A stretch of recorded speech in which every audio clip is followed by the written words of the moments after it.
Hello, my fellow fallible humans. My name is Tanya McIntyre, and this is the Red Roof Recovery Show, a program to soften the path of recovery from substance and behavioral addictions. And it's not just for addictions, it's for life. I appreciate you spending the next few minutes here as I'm joined in conversation with my life partner, my best friend. I call him Sir Lancelot. Lance has been my knight in shining armor, and he's been with me for over 30 years. Much of that was lived experience through my drug and alcohol addictions. We offer thoughtful conversation about a variety of recovery topics. You're going to hear science-based approaches to build a life beyond addiction, a life that you don't need to escape from. There are literally hundreds of tools that you can choose to manage your recovery in life. The key, one of my favorite acronyms, keep educating yourself until you find something that works for you, and then you just want to do more of it, preferably on a daily basis. My darling Lancelot, what are we talking about on this episode of the Red Roof Recovery Show? So I thought we'd talk about 'tis the season to be jolly, and we know that every depiction of jolly is a rotund man with normally a glass of wine or something in his hand. So you talk about the FOMO factor, the fear of missing out. Yes. Which in this season is a big thing. So I was thinking maybe we could talk about some tools to possibly turn that around.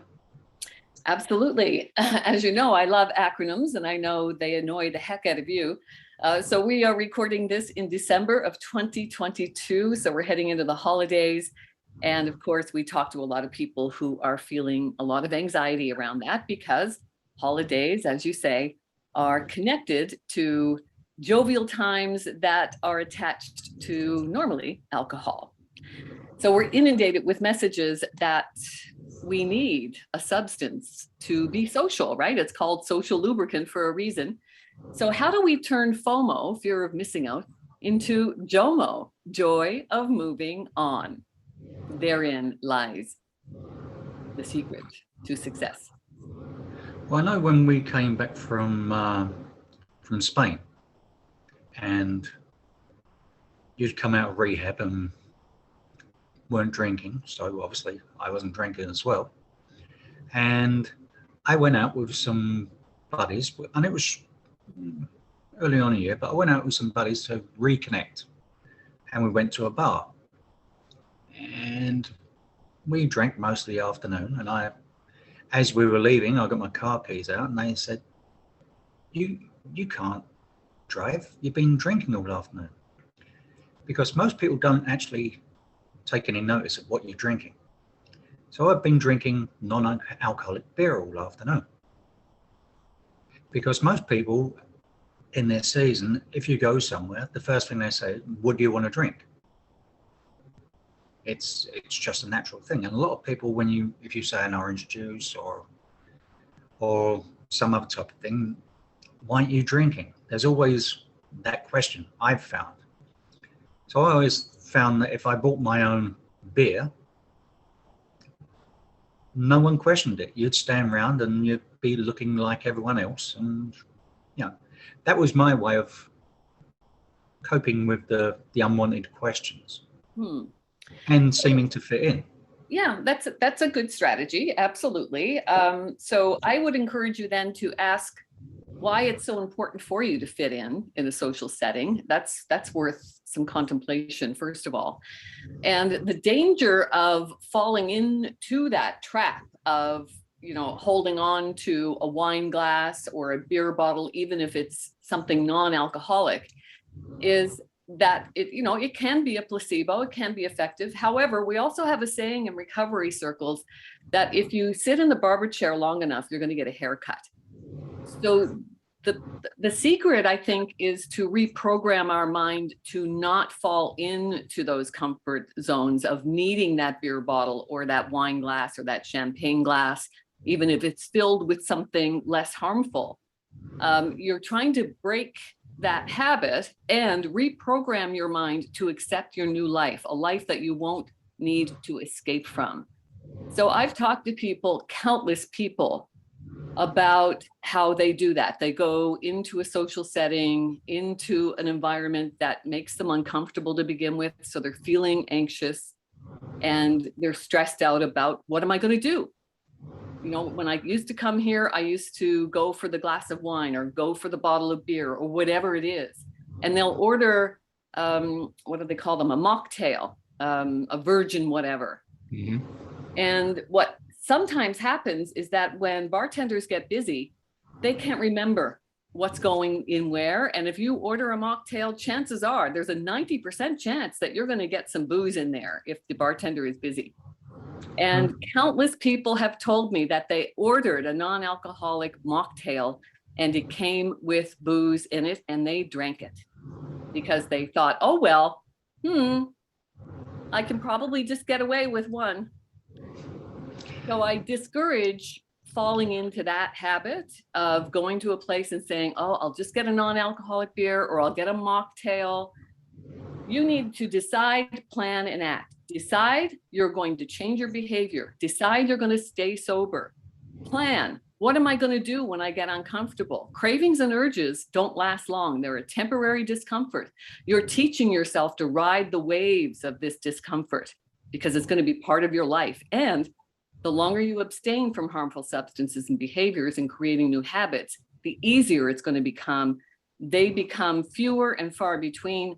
I'm 4 years now abstinent. I don't have cravings and urges anymore. I'm grateful for that. So the longer you can abstain, the longer you can work on reprogramming these new neural networks to override those old pathways that were taking you into behaviors that would be feeding your addictions, then you're going to be creating these new neural networks to help you default to a way of thinking that's going to just direct you to better habits. That's the key. I've never really thought, because I don't have a problem with alcohol. Yeah, you wouldn't think about it, right? But I wouldn't think about it. People who are in recovery, it's worth contemplating. Why is it important that you fit in? Why are you going for a non-alcoholic whatever, when the whole objective in recovery is to create new habits, create a new life, one that you don't need to escape from? Yeah, I suppose for me, it was, like I was saying, in Spain, when we first started, you'd go, I was working, so I'd go out with the guys and wanted to support you. So, and I just got tired of the questions. Why aren't you, because honestly, until you started to become more comfortable in your recovery and start speaking about it, basically, I just got tired of skirting around things. So to hold a mock beer was, and I don't drink beer, so the cocktail thing doesn't really fall into my category. But I just got tired of. But I can understand, as you say, if you do have a problem with a substance or alcohol, that putting a placebo that looks like what you're trying to give up has the possibility of pushing you in the wrong direction. Yeah. So why tempt fate? Yeah. And so what I found over 4 years is that it's actually quite fun watching people get drunk. When people say you can't have fun going to a party and not drinking, I found it's actually more amusing.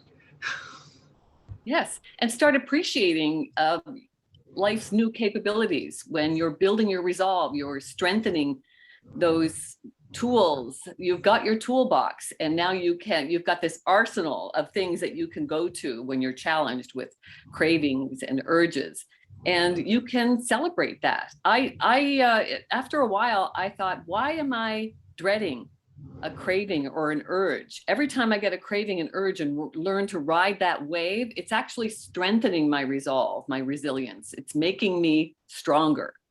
So instead of dreading them, invite them. Learn to ride those waves. And after a while, you're going to be surfing and having a ball. Very good. So I suppose the message is, enjoy the season. Decide, plan, act. Decide to stay sober, plan to stay sober, and act to stay sober. Keep all your actions aligned with your plan and your decision, and you'll be fine. Yeah. And you'll enjoy it. Absolutely. And part of the planning is having something ready for the people who say, oh, you're not drinking? Nope, I'm driving. I'm on medication. I've decided to be sober for a while. I'm having a sober December or whatever. Don't, instead of dreading something, invite it and have a plan to handle it. Yeah. Forearmed is definitely a good strategy. Forewarned is forearmed. Yes. Thanks, sweetheart. Merry Christmas. Merry Christmas. I love having your insights from the other side of addiction. It's very important because for every one person challenged by addiction, there are an average of 5 family and friends who are also affected by your addiction. So please know that you are not alone. Thank you so much for listening to us. And if what we say means something to you, then please, by all means, share it with your friends. Help is just a click away at redroofrecovery.com. Remember, there is great power in knowing that the only thing we can control in life is us. So let's remember to be gentle with ourselves. Talk to yourself like you talk to your best friends. May the force be with you. And remember, you are the force.